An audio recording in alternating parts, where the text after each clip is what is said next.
June 1989, Little Haven, Pembrokeshire, Wales. Peter and Gwenda Dixon were enjoying a coastal walk on the final day of their summer holiday, but they were shot dead at point-blank range. He killed retired or middle-aged couples who were just living out their life. He perpetrated his crimes in such a way that he would destroy a whole family unit. The man who murdered them was 44-year-old serial killer John Cooper. This prolific armed robber had mercilessly killed them just for their bank card.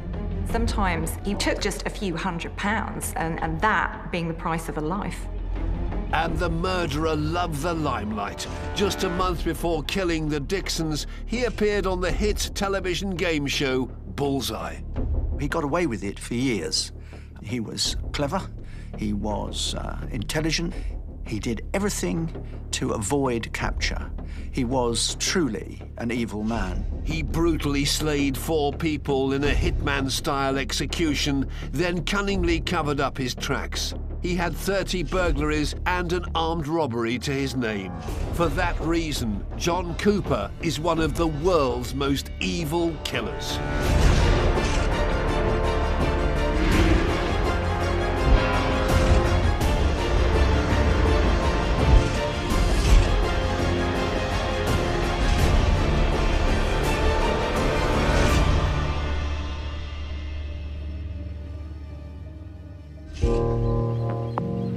Pembrokeshire, West Wales. Between 1983 and 1996, farm labourer John Cooper terrorised the coastal communities near his home in Milford Haven. He was a prolific burglar and armed robber who for many years eluded the police. Cooper had no qualms about killing 4 innocent people to cover up his tracks. It had a terrific impact on the local community. At the time, in that particular section of Wales, this was a very severe event. And all the events took place within a close proximity. People were very afraid to leave their wife or their partner alone in the house. It was a climate of fear, we would call it now. There was a significant amount of just pure terror because people in rural communities don't feel the closeness of a police force protecting them. They often have to protect themselves. And so they were terrified. Cooper's need to fund his gambling fueled his violent robberies and burglaries. But there were no holes barred in his attacks. Not only did he rob, he sexually assaulted some of his victims as a mere afterthought, including 2 teenage girls he held at gunpoint. These crimes were all a shock to the local community. This is not the kind of place where these things happen. This is not the mean city streets. This is somewhere that's supposed to be rural, tranquil, a sanctuary from that kind of thing, especially in a small, close-knit community. I think it's this kind of thing, it casts a really long shadow over these places. There's rumour, there's gossip, there's speculation. At the start, at the outset, Cooper was simply a belligerent, arrogant bully who was an armed robber and preyed on women alone. It was a long time before all the dots were joined up and it was revealed that Cooper was much more than simply an armed robber. He was actually a quadruple murderer, rapist and sexual assaulter. This killer's story begins on the 3rd of September 1944. John William Cooper was born in Milford Haven, Wales. He was one of 7 children. His father worked as an agricultural labourer, and soon John Cooper himself would work the fields as a local farmhand. He was part of the post-war baby boom generation. He left school at 15, he got involved in a range of different trades, which wasn't anything particularly unusual. So he appeared to have a fairly regular upbringing. There aren't any really obvious signs of the trauma, the abuse, or the neglect that we see in cases of serial killers. He left home at 15. One of the reasons why he was able to leave is because he was a fairly talented guy around the farm, in a rural environment. He could do a lot of things, so he could get by. And he was a very independent person. Most children wouldn't leave then because they'd be afraid to. He wasn't afraid because he was a man, he could take care of himself. He was quite well known in the local farming community, you know, making his way in the world. Soon, the wayward Cooper settled down to family life. He married his childhood sweetheart at the age of 21, and before long they welcomed a son and a daughter into the world.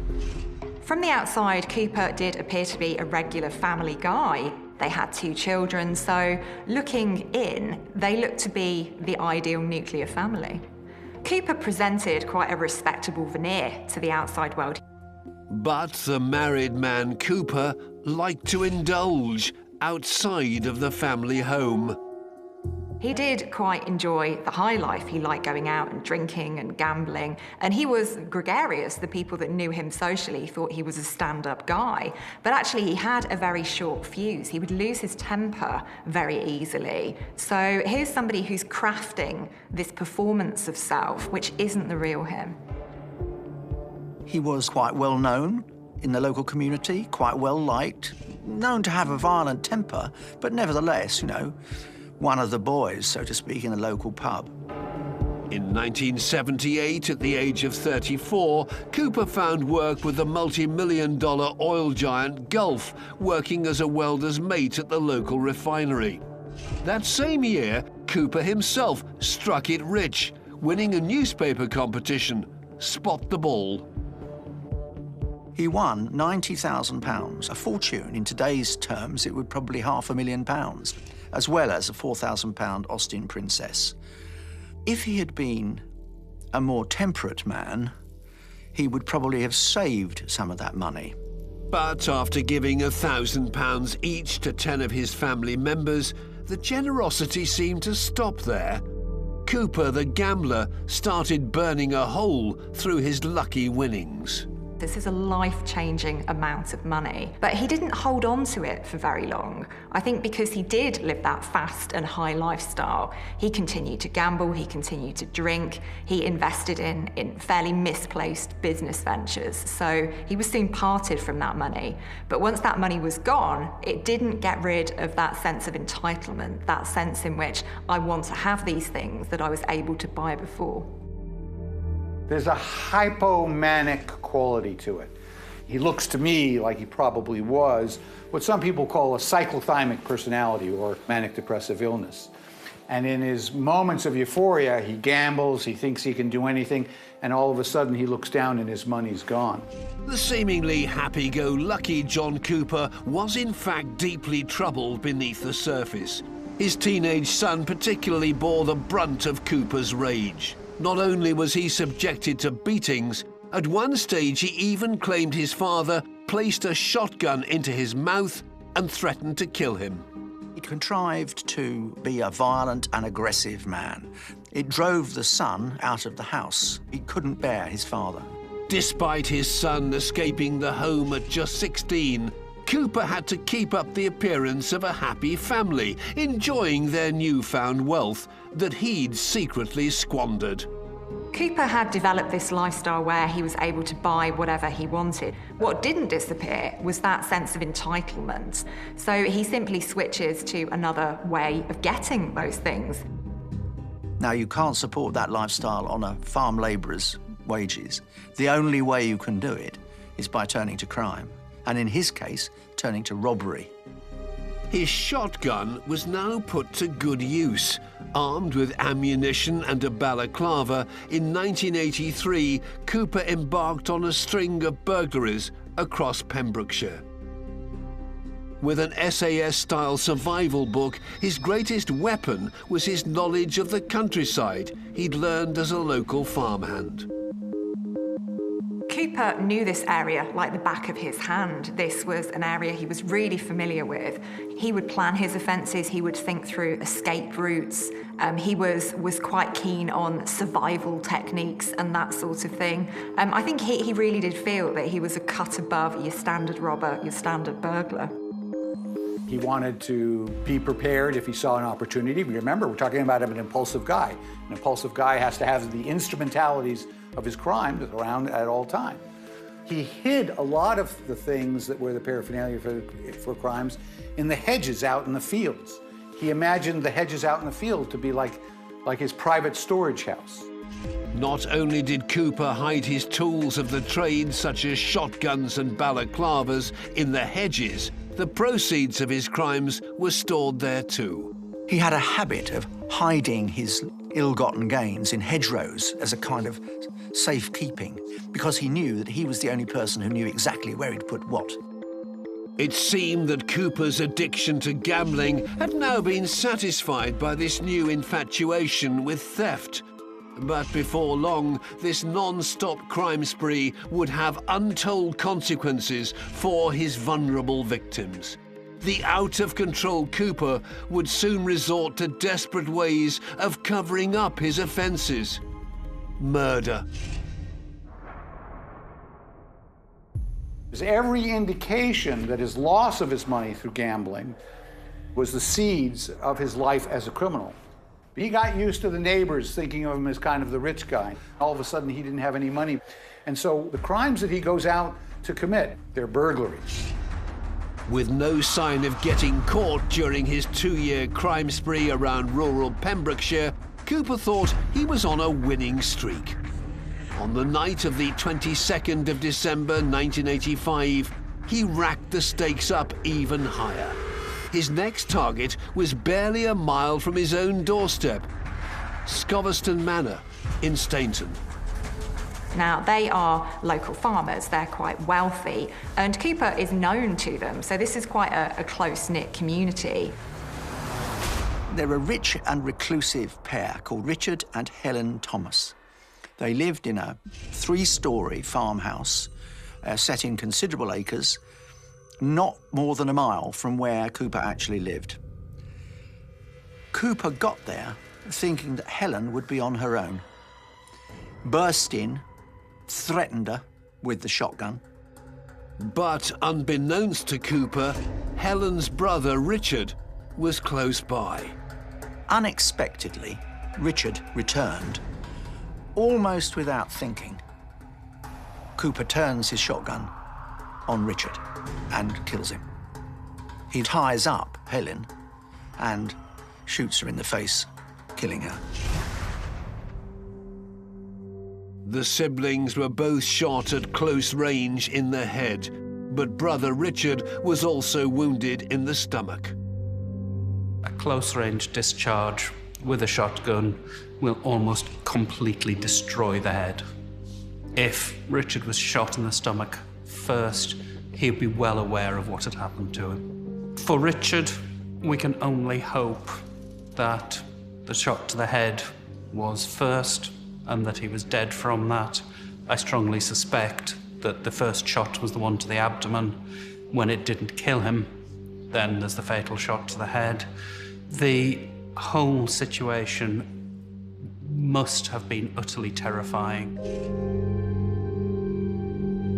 It was a dastardly, brutal crime in pursuit, of course, of Cooper's lifestyle. But he then sets fire to the house in an effort to conceal the crime. So not only has he invaded their privacy and their space, not only has he taken their things, not only has he taken their lives, he's decided that he's going to burn the place to the ground. Cooper committed these crimes in his own backyard, and I think this high-risk offending, he didn't really care, I think, or didn't really think very much far ahead. He would see an opportunity and he would take it. He would live very much in the present moment, not really giving very much thought to what was going to happen afterwards. It's impulsive because what he is doing is, in essence, creating a situation where he either leaves a witness or a body. If he leaves a body, he's just elevated himself into a new kind of criminal for whom the resources used to capture will be incredible. And if he leaves a witness, there's a substantial likelihood in a small community he'll be identified. But Cooper's bid to conceal his crime didn't pay off. The fire brigade was called and soon got the flames under control. Even though Helen's body was burnt beyond recognition, investigators could see this was no ordinary blaze, but an effort to cover up a botched burglary. Soon, the Thomases' case became a full-scale murder inquiry. For Dyfed Powys Police, this kind of investigation is not one that comes along very often, and it really was out of the ordinary. I think this did shake the community to the core, and you have to remember that many of the officers investigating this will have come from this local community, so this was something that was incredibly significant. They did several house-to-house inquiries, and when it came to Cooper, he had a rock-solid alibi. His family all agreed that they were all at home together on the evening that these murders occurred. And the importance of this is that this behavior that people have in protecting people they like by giving them alibis is an incredible impediment to the solution of serial crimes, because what happens when people give an alibi is somebody gets eliminated from the suspect pool. And what is fascinating about these cases is, over the course of my lifetime as a forensic psychologist, I've seen many, many instances where this has occurred.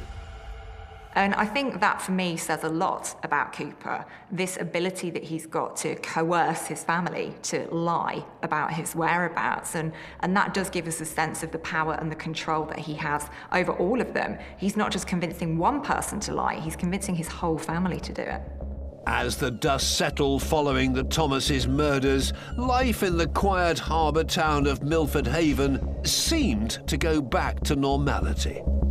And as far as Cooper was concerned, he'd got away with it. Police officers drew a blank.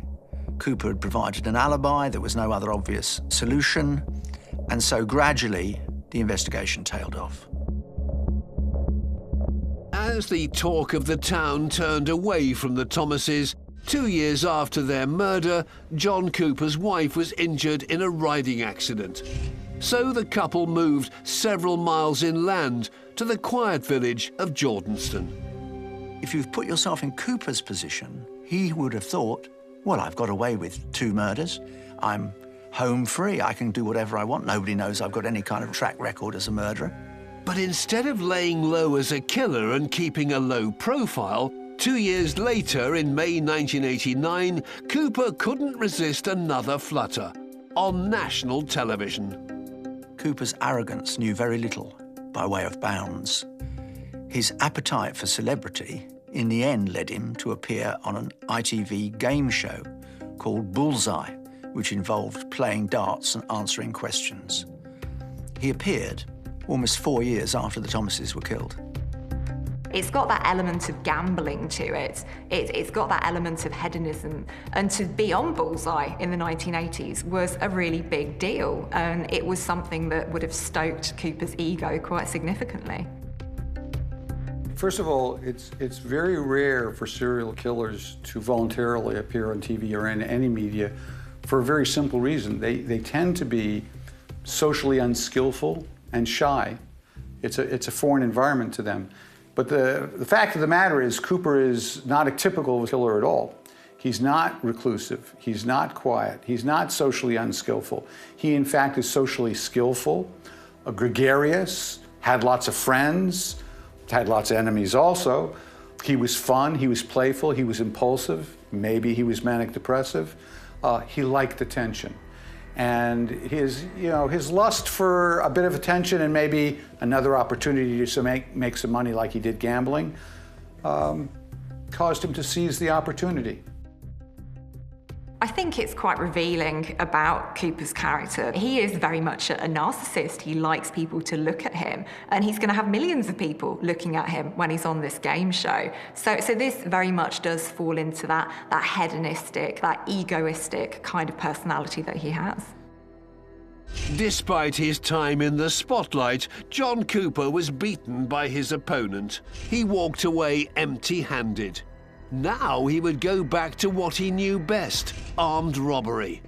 A month after appearing on nationwide TV, he would strike once again, and once again it would lead to murder. Cooper was very much a gambler, and he was always trying to get that lifestyle back that the big win allowed him to have. And whether that was burglary, whether that was appearing on game shows, he was going to grasp at anything that would give him access to that lifestyle to which he felt entitled, those things he felt he deserved. Just a month after his TV appearance, Cooper was stalking the Pembrokeshire countryside, looking for his next victims. He was stealing money from innocent people to remain the man who had won Spot the Ball, to lavish his money in pubs, to appear to be Jack the Lad, to sustain his arrogance. There was nothing that Cooper would not do to maintain his position in the community. He was content only if he was famous, if he had a local swagger. 29th of June 1989. It was the final day of Peter and Gwenda Dixon's summer holiday. They were getting away from it all in the peaceful town of Little Haven. But their haven by the coast was to be anything but safe. Peter and Gwenda Dixon were holidaymaking at a campsite near the coastal path. They'd come there from Oxfordshire. They went there regularly. It was one of their favourite haunts. He had been in the RAF and she'd been a secretary. They were in their early 50s. They decided to go for a walk. They wanted to let the tent dry off, so they decided to go for a stroll. And unfortunately, they were accosted by Cooper when they went out on their walk. Masked in balaclava and threatening them with his trademark double-barrel shotgun, Cooper demanded Peter and Gwenda's valuables. Now, Cooper demanded Peter's bank card, he demanded the PIN number, and he also demanded his wedding ring. Perhaps Peter and Gwenda hoped that this was merely a robbery. Sadly, for the Dixons, it certainly wasn't. When we try and imagine the final moments of Peter and Gwenda Dixon, this would have been absolutely terrifying because they've had this individual who's demanded their valuables from them. They probably think this is going to be over soon. He's going to go, he's going to walk away. And he could have walked away, but he didn't. Instead, he tied their hands behind their backs, then shot Gwenda twice and Peter 3 times, killing them both almost instantly. He chose to murder them, to execute them in cold blood. He did not need to do this. I mean, all murders are unnecessary, but I think when you look at the circumstances of this one, completely unnecessary. He's literally just getting rid of witnesses. His second pair of victims, very similar modus operandi, both shot at close range with a shotgun. A shot to the head is instantaneously fatal with a shotgun. They would not feel pain from those injuries. But again, if you have 2 victims, the first one is shot, the second is going to be aware of what has happened, and there would be unimaginable fear, terror in that person's mind. And in a sadistic twist, for this attack, Cooper sexually assaulted Gwenda Dixon, leaving her body naked from the waist down. It wasn't enough for him to rob this couple. He feels entitled to take whatever he wants, whether it's their possessions, their lives, and their dignity. We don't know the exact nature of the sexual assault because she's ultimately killed. But this suggests that he's just impulses out of control. There's no opportunity that presents itself to him that he doesn't take. Cooper's SAS-style survival techniques then came to hand. He dragged his victims' bodies well away from the coastal path, covered them with hazel twigs, then replanted bracken over them with the roots intact to prevent their discovery. Cooper then searched Peter's rucksack, swapped his bloodied trousers with a spare pair of shorts he found belonging to his victims, then headed to a bank in Pembroke. Cooper used Peter Dixon's bank card to withdraw somewhere in the region of £300 over the next few days. Now, this is a relatively small amount of money, and if you think this is the price of Peter Dixon's life, this is absolutely horrendous. Not only that, but Cooper had cashed in on one of Peter Dixon's most prized and sentimental possessions.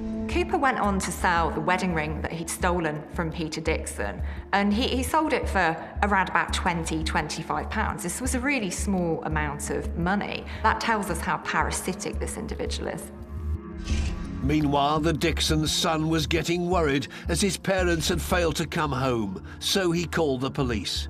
Peter and Gwenda Dixon's bodies were discovered 6 days after their disappearance when a walker spotted a swarm of flies coming from the bracken. The murders shock the seaside town of Little Haven, but with Cooper careful to cover his tracks, the killer's identity was a complete mystery. So a massive police investigation is underway. Over 6,000 people are interviewed, and again, Cooper comes onto the police radar. His family again give him an alibi. He was with us on the day that this happened.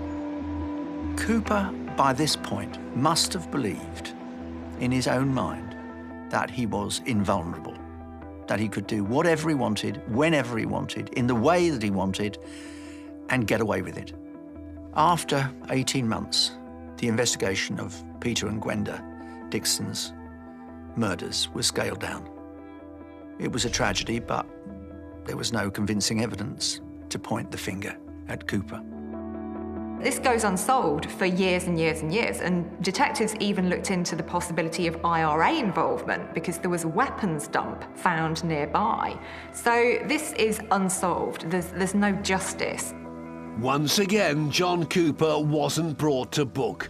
Nothing seemed to stand in his way as a career burglar and armed robber. Throughout the 80s and into the middle 90s, Cooper continued. His habit of burglary or armed robbery is well established. Out of control Cooper seemed to be on a lucky streak. Whatever risks he took, he seemed to get away with, and he seemed untouchable. The sadistic side of the serial killer wasn't just attracted to easy cash. On the 6th of March 1996, he spotted a group of teenagers walking through fields next to a Milford Haven school. Cooper emerges from the undergrowth brandishing his shotgun. He takes one of the girls, who was 16, aside and rapes her. He then sexually assaults the 15-year-old girl. All 5 teenagers were forced to lie face down during the ordeal. He's wearing a balaclava and he's got a shotgun. You can just imagine how terrifying this sight must have been. It is the stuff of nightmares. This is going to be an absolutely horrendous experience for these young people. But I think for Cooper, it's a real ego boost for him. He's able to control 5 young people, and I think he actually feels quite good about himself after this. Cooper had one more act of bravado to strike fear in his victims. As he leaves, he shoots the shotgun in the air to terrify them. Now, that was untypical Cooper. This was in daylight. It was a very extraordinary attack. Quite what must have come over him is open to speculation. He had been getting away, literally, with murder. He'd got away with a great many robberies. All of a sudden, he attacks a group of teenagers in the open.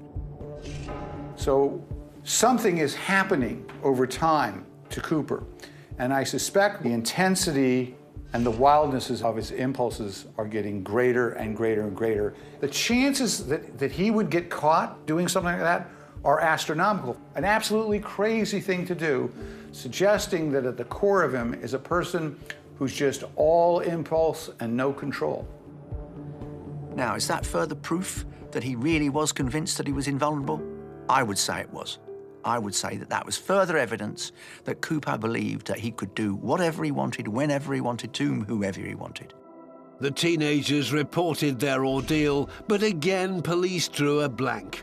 Later that year, though, gambler Cooper's winning streak would finally come to an end.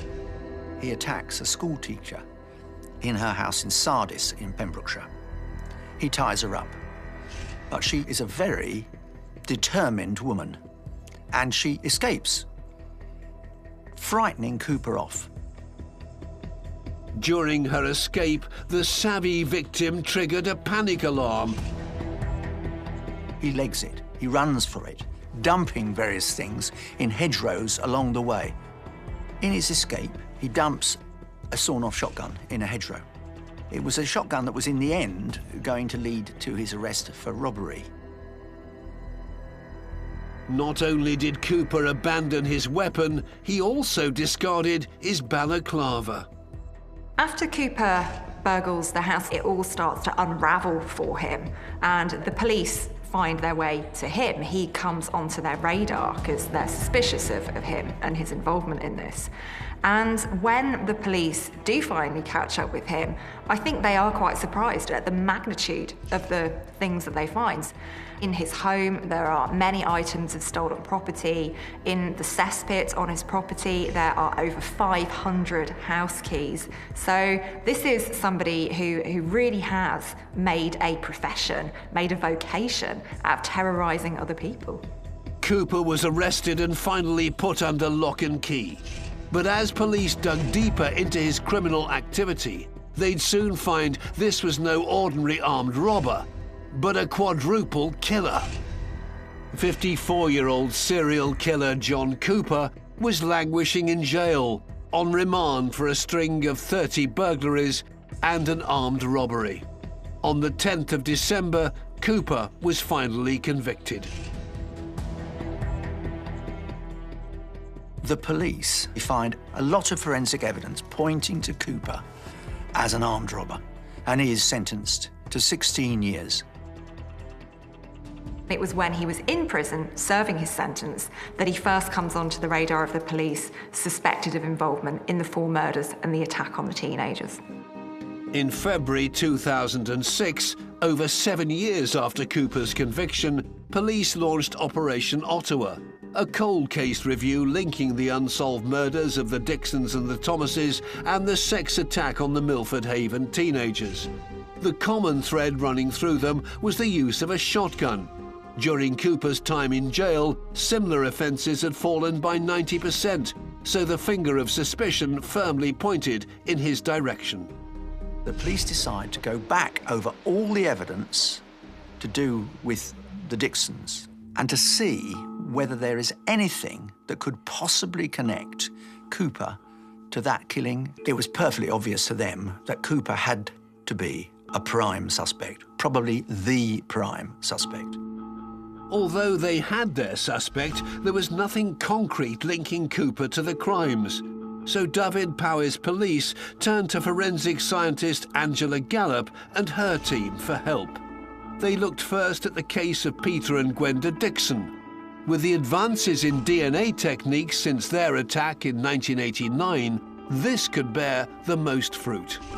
I think, first of all, we'd had a conversation, a briefing from the police officers involved, and we went to look at the scene so that we got an idea of what would have gone on, and that's always extremely helpful, even if it's some time after the event.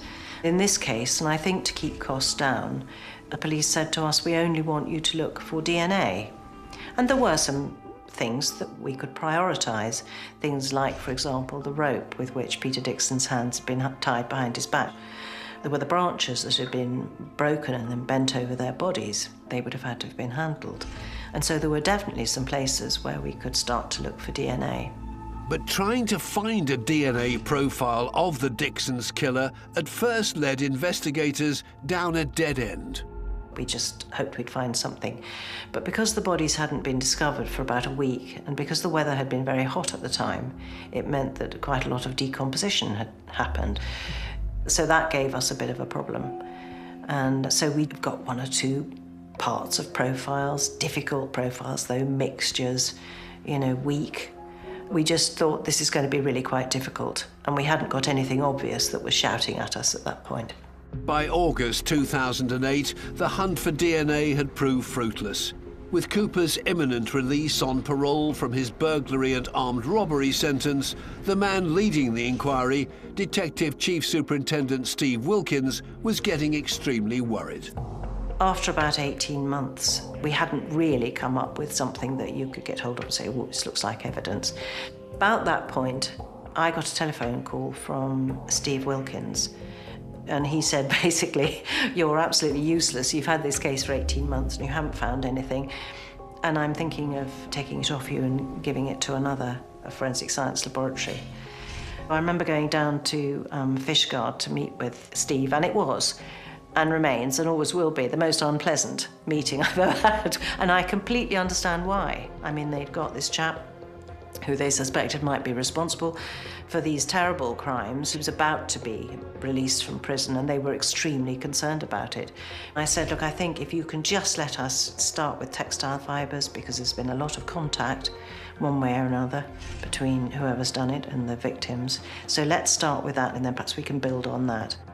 By switching tack from DNA to looking for textile fibres that could link the various crimes, soon Angela's team came up with some interesting results.